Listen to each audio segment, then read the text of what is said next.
They told me, just sign the $180,000 house over to your sister, she has kids. As if my sacrifice was automatic, as if my years of saving didn't count. What they didn't know was that I'd already moved faster. The legal transfer was done before their boxes ever hit my driveway. So when they arrived grinning ready to take over my home, they were met with a surprise that froze every smile in place, and the fallout that followed tore the family wide open. My name is Lauren Carter, and I work as a registered nurse in Columbus, Ohio. 12-hour shifts at Mercy General leave my feet screaming, my back aching, and my patience threadbare. But I kept pushing double shifts when they begged weekends at the clinic when the bills stacked too high. Every overtime hour, every cup of vending machine coffee was poured into one goal, a house of my own. After 3 years of saving, I finally held the keys. 3 bedrooms, 2 baths, a yard that could use love, but it was mine. Or at least it was supposed to be. Now, here I was, sitting across from my mother in my own kitchen listening to her talk, like the deed already belonged to someone else. "Sweetheart, you don't need all this space," Mom said, smoothing her skirt like she was chairing a board meeting. Her manicured hands folded the picture of authority. "Brinley has the twins to think about, and with Braden between jobs, 8 months between jobs," I said, sipping cold coffee. Working on his music career, Brinley cut in sharply, bouncing one of her boys on her hip. The other was in my hallway, dragging a marker across the wall. I clenched my jaw, praying it was washable. Dad cleared his throat from his chair, his contribution, as usual, a half-hearted note. "We found a studio downtown.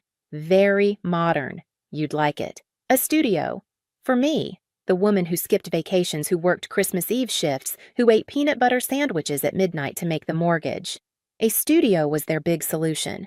My life condensed into one box so my sister could spread her chaos through every corner of mine.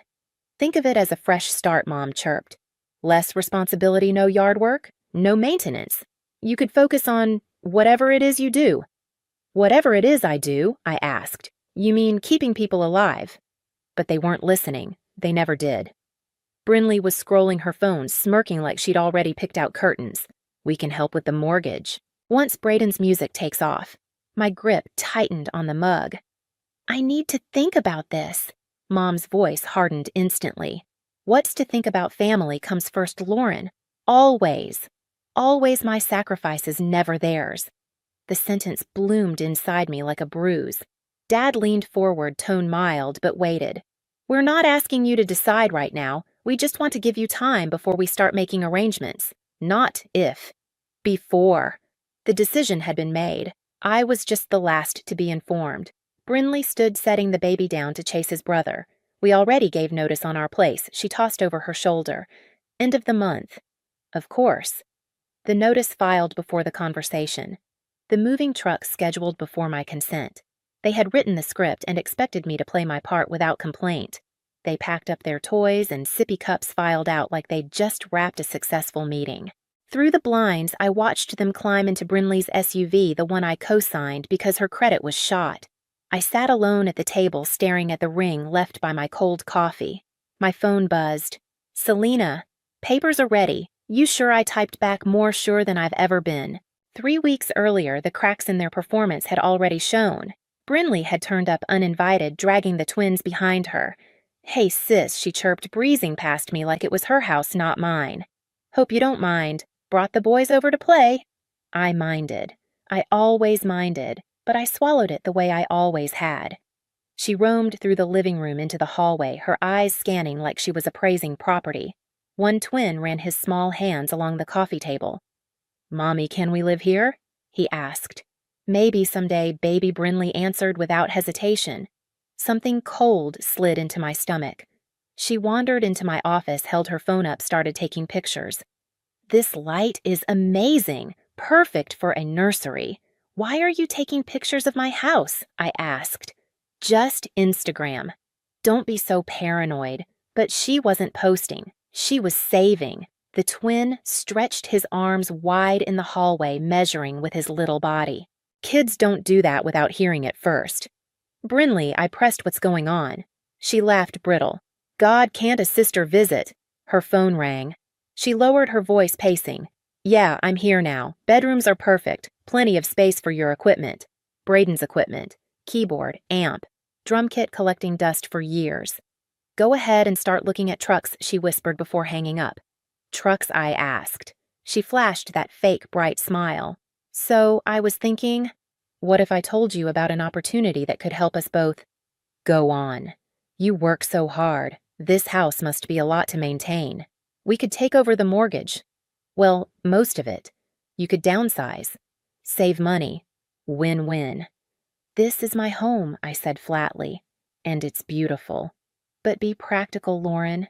Do you really need 3 bedrooms? When was the last time you even used your guest room last month when I had the flu and slept there so I wouldn't ruin my clean sheets?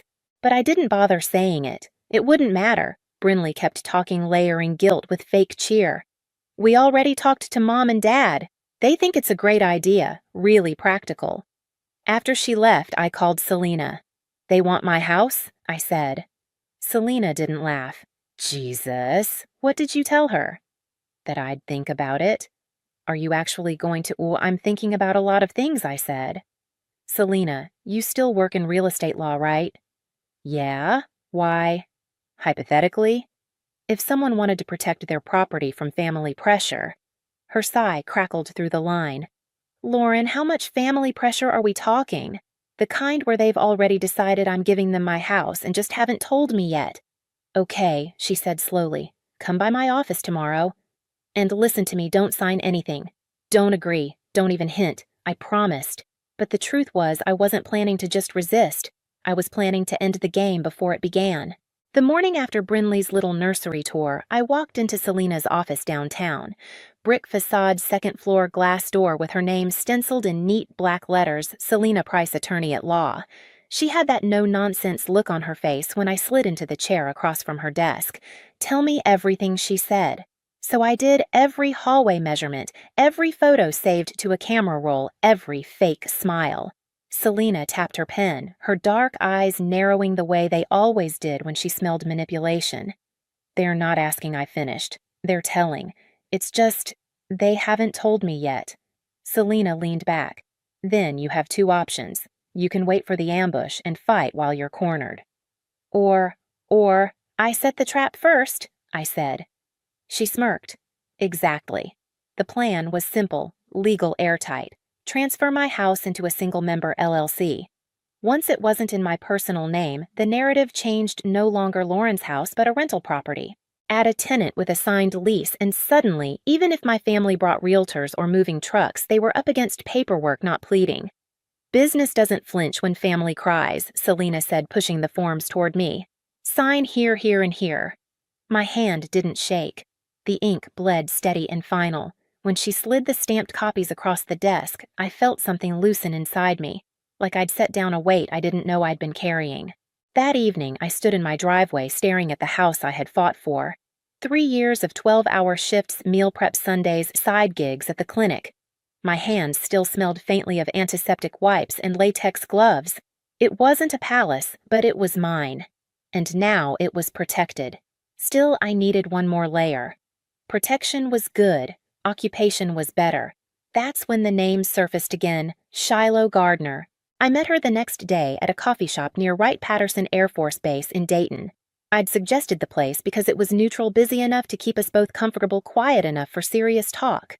She arrived 5 minutes early, punctual in a way only military training can ingrain. Uniform, neat hair, pulled back posture straight as a ruler. Lauren, she asked, offering a firm handshake. Shiloh, thanks for meeting me. We ordered coffee, sat by the window. She didn't waste time. I need housing immediately, she said. Orders came down fast. 2 kids, 8 and 10, on a roll. I keep a clean home. I pay early, minimum 6 months, probably longer. Her directness was refreshing. No sob stories, no bargaining. Just facts. I need tenants who respect boundaries, I replied. Shiloh nodded once. That won't be a problem. She wrote a check right there, first month, last month, and deposit. The sound of the page tearing free was the cleanest noise I'd heard all week. When can we move in? She asked. Tomorrow, I said. Her relief was visible but controlled. Thank you. Truly. I smiled. No, thank you. That night, I walked through each room like I was saying goodbye to an old version of myself. I replaced the locks, filed the lease in a bright red folder labeled and time-stamped. Everything by the book. At 6:41 a.m. the next morning, my phone buzzed. Brinley, we'll be over with the truck around 10. So excited to start our new life in our new home. Can you Venmo the deposit? Braden found a great deal. Exclamation marks like daggers. I stared at the screen and said nothing. Silence, I'd learned, could be sharper than any blade. By 10 o'clock, Shiloh and her kids were hauling boxes into the living room. They worked like a team, polite and methodical. The kids lined their things neatly against the wall. No crayons on my furniture, no juice boxes tipped onto the carpet. It struck me how little they took up space compared to my own family. This is perfect, Shiloh said, surveying the room. Thank you for trusting us. Thank you for signing a lease, I answered, and she chuckled softly. We talked logistics. Trash Day School's the best grocery store within 5 miles. She listened carefully, jotting notes, not once assuming she could cut corners. Watching her was like seeing the opposite of Brinley, a person who knew what responsibility meant. I turned my phone off at 10:30. I didn't want to watch the storm roll in. Instead, I drove to meet Selena. She was already at the cafe, sliding a cup across the table. You sure you don't want to be there? She asked. I'm sure, I said. Let them find out without me. You're colder than I remember, she teased. Good. At 10:47, I turned my phone back on. 6 missed calls from Mom, 4 from Brinley, 2 from Dad. 1 voicemail already transcribed by the carrier. Lauren, call me back immediately. There's been some kind of mistake. Another, what the hell is going on? There are people in our house. Another still, we need to talk now. I set the phone face down and sipped my coffee. It was the best thing I'd tasted in months. By 11:30, I couldn't resist. I drove home slowly, deliberately, the way you drive when you want to be fashionably late to your own war. The street was chaos. Brinley's SUV parked crooked across the curb, a U-Haul blocking my neighbor's driveway, boxes spilling onto the sidewalk. Mom's Mercedes angled like a barricade. And there, in the center of it all, was Shiloh. Lease in one hand, arms crossed, calm as stone. Brinley's voice carried halfway down the block. You can't just move people into our house. Shiloh's response was steady. Ma'am, I have a lease. This is my rental property. I parked down the street, walked up with my iced coffee in hand. Lauren, Mom cried. Tell this woman there's been a mistake. No mistake, I said, sipping slowly. Brinley's face twisted. We're supposed to move in today according to who I asked, according to our agreement. What agreement? I let the question hang. Braden puffed his chest. We already gave up our place. We've got nowhere else to go. That sounds like a you problem, I said, letting the words cut. Mom's voice sharpened. What is wrong with you? Nothing, I said. For once, everything is right. Shiloh leaned closer. Should I call the police? Not yet, I said. Give them a minute to process. Process what Mom demanded. I smiled into my straw. Actually, it's not my house anymore. I sold it. The silence that followed was thick enough to taste. The silence after my words. It's not my house anymore. I sold it. Was like a clean blade through chaos. Even the twins stopped fussing. My mother blinked at me as if I'd spoken in another language. You. What? Dad asked, finally his voice hoarse. I sold it, I repeated calm, to an LLC. It's not mine anymore. Mom's eyes widened. You can't just sell your house without telling us. Watch me. For once, the power in the room belonged to me. I sipped my coffee, let the ice rattle in the cup. Brinley's face crumpled. We already gave up our apartment, she wailed. We've got nowhere else to go. Then you'll have to find somewhere else, I said evenly. That's what grown-ups do. They plan their lives. They don't plan mine for me. Braden stepped forward, tattoos flexing like that made him taller. This is hot up, Lauren. We counted on this. Counting on something doesn't make it yours, I snapped. You never asked. You just assumed. That's the difference. Shiloh's voice cut in firm and steady. Ma'am, should I call the police now? Go ahead, I told her. Brinley shrieked. You're really going to let strangers throw out your own family? Not strangers, I said, nodding at Shiloh. Tenants, With a lease, that's what makes it different. They belong here. You don't. The police arrived faster than I expected. 2 patrol cars pulling up lights, flashing, but no sirens. Neighbors peeked through curtains, curious eyes behind glass. The first officer approached calm, but alert. We got a call about trespassing. Yes, Shiloh said immediately, stepping forward, lease in hand. These people are on my rental property, refusing to leave. It's not her rental property, Brinley shouted. It's our house. The officer turned to me. Ma'am, do you live here? I shook my head. No, I used to. I sold it to an LLC. Ms. Gardner has a valid lease. Can I see it? Shiloh handed over the folder. The officer flipped through it, nodding slightly. Looks in order. He turned back to my family. Folks, you need to leave. This is private property. Family disputes don't give you the right to trespass. My mother gasped. She's our daughter. You can't just... I understand, the officer said gently but firmly. But the law is clear. You don't have permission to be here! Brinley gestured wildly at the U-Haul. What about our stuff? Where are we supposed to go? That's your responsibility, the officer replied. You'll need to take it elsewhere. I let the words land like stones. Maybe you should have thought of that before giving up your apartment, I added. Brinley's lip trembled. You're heartless. No, I said. I'm done being your safety net. The officers stood by while my family began reloading the boxes they'd so confidently unloaded earlier. Braden muttered curses under his breath, every other word an obscenity. Language, Shiloh said sharply, nodding at her kids peeking from the doorway. Her tone carried more authority than his bluster ever would. Braden glared at her. Don't tell me what to. She straightened, still calm. You're on my property. You don't like my rules, leave faster. Even the officer smirked at that. Mom busied herself directing the packing, her jaw tight, her pride bleeding through every movement. Dad kept his head down, carrying boxes in silence, as if by avoiding eye contact, he could avoid responsibility. 20 minutes later, the U-Haul's door slammed shut. My parents' cars idled in the street engines, humming like muted anger. Brinley stood in front of me, mascara-streaked arms crossed like she was the injured party.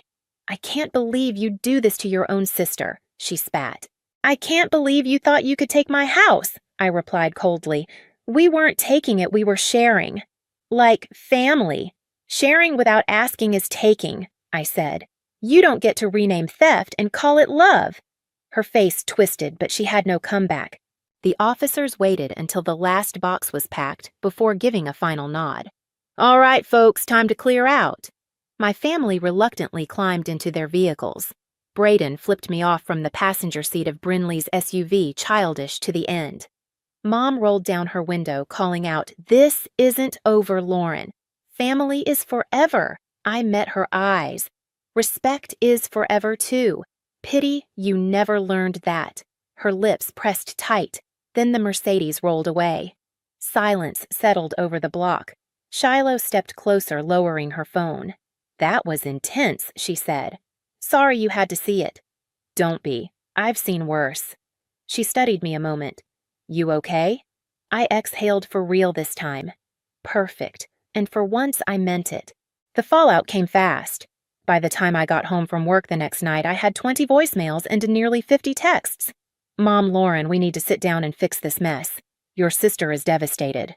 Dad, this has gone too far. Call me back. Brinley. The twins keep asking why Aunt Lauren doesn't love them anymore. Hope you're happy. Braden. You're a selfish... Karma's coming for you. Delete, delete, delete. I didn't owe them my ears anymore. Selena texted, Do not engage. Let the silence work for you. She was right. Silence has weight. It forces people to hear themselves. But the campaign didn't stop there. Brinley took it to Facebook, posting dramatic photos of the twins looking sad on a couch. Please keep my family in your prayers during this difficult time. My sister chose money over family, leaving us homeless. The boys don't understand why Aunt Lauren doesn't love them anymore. The comments piled up. So sorry, hun, those poor babies.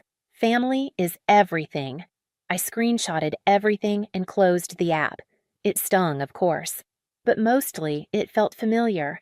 This was the same script they'd used on my brother Eli years ago when he refused to give his signing bonus to fund Brinley's wedding. Same guilt, same family first mantra. Different target. And this time, the script was failing, because I wasn't playing the part. 3 nights later, the phone rang with a number I hadn't seen in years. Eli.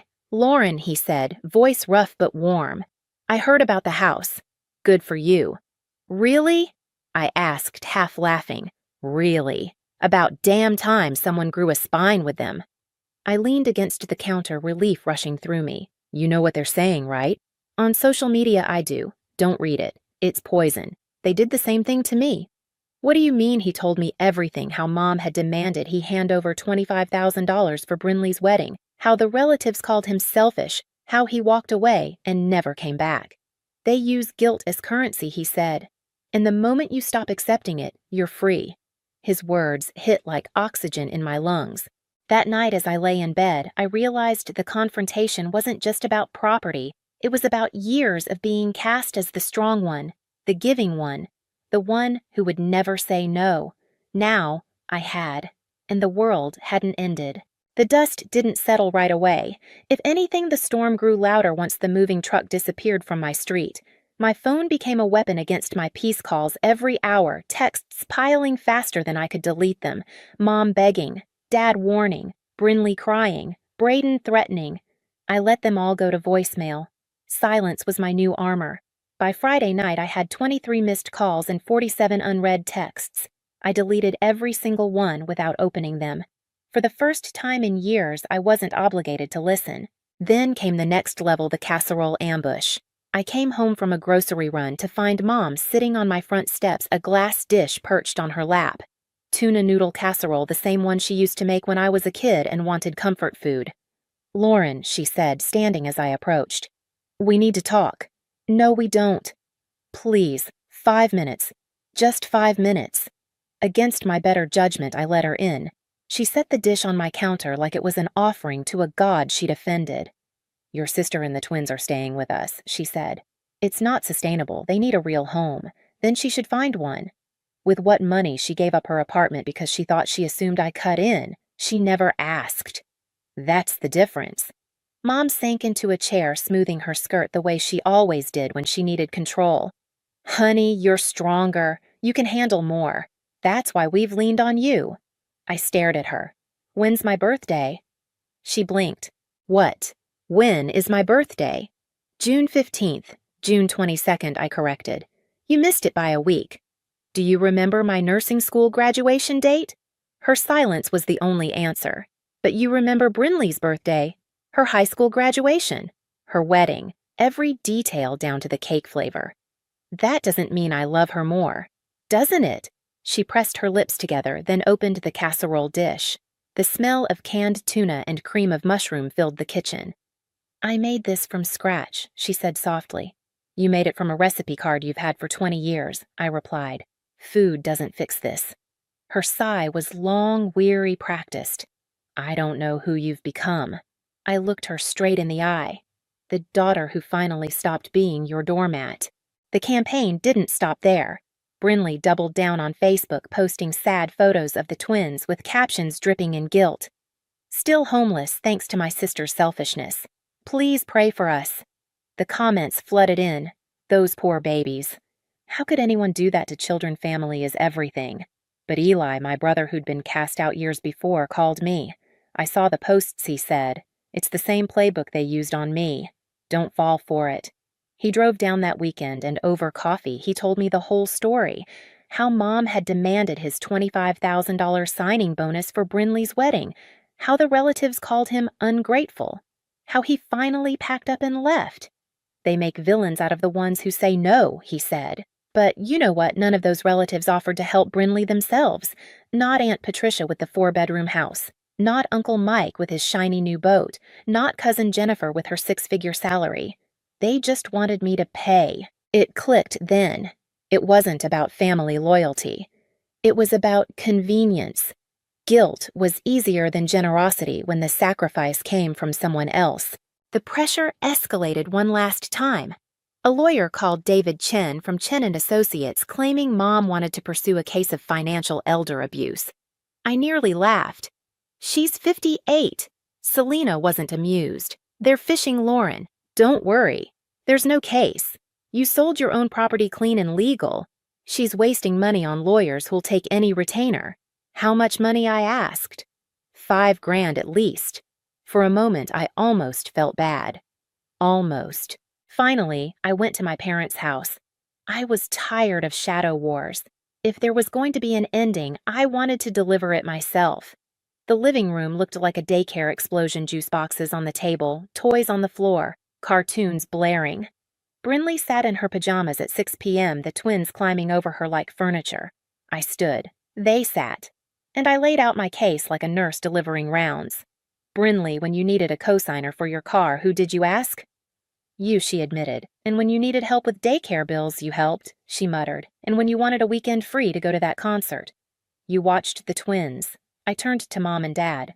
But when I needed help, when I graduated nursing school, when I was sick and couldn't work for a week, when I saved for this house. Silence. You only see me as the strong one, I continued. The one who can handle everything. The one who should sacrifice. But you never stop to ask what I need. That's not true, Mom said weakly. Prove it. Tell me one time in the last 5 years when my needs came first. They couldn't. Not a single example. So I told them the truth. I'd already moved out. I had a downtown apartment, quiet and mine. The house was gone, sold, legal, over. Mom's eyes filled with tears. The boys will grow up thinking their aunt doesn't love them. No, I said. They'll grow up learning that love doesn't mean letting people walk all over you. When I walked out of that house, I didn't look back. I sat in my car, hands trembling, not with fear, but with relief. For the first time in my life, I could breathe without permission. I called Eli. It's done, I said. He laughed. Welcome to freedom. 2 weeks later, I boarded a plane to Portland. Not because I was running away, but because I finally could choose where to go without guilt shackling me. I rented a tiny apartment with a view of the river. I started writing my story on my laptop at a cafe by the water, partly as therapy, partly because Selena thought it might help others. Brinley eventually found a 2-bedroom apartment 20 minutes from my parents. Braden got a job at a guitar center. The twins adjusted. Life went on. My parents stopped calling as often, though occasionally Mom left voicemails about forgiveness and family unity. I didn't respond. Selena called one afternoon. Good news. That lawyer your mom hired dropped the case. No grounds. It's over. I smiled into my coffee. It's been over. She just didn't realize it. Now I sit on my balcony, the river sparkling in the late afternoon sun. I think about everything I gave up, the guilt, the endless sacrifices, the constant demands, and I think about what I gained, freedom, peace, and the right to live my life on my own terms. Sometimes revenge isn't about fire screaming or slamming doors. Sometimes it's about ice, about silence, about peace so complete it unsettles the ones who tried to control you. That's the luxury I bought with my boundaries, and for the first time it feels like it was worth every cent. That was my story, how my own family tried to corner me and how I chose freedom over guilt.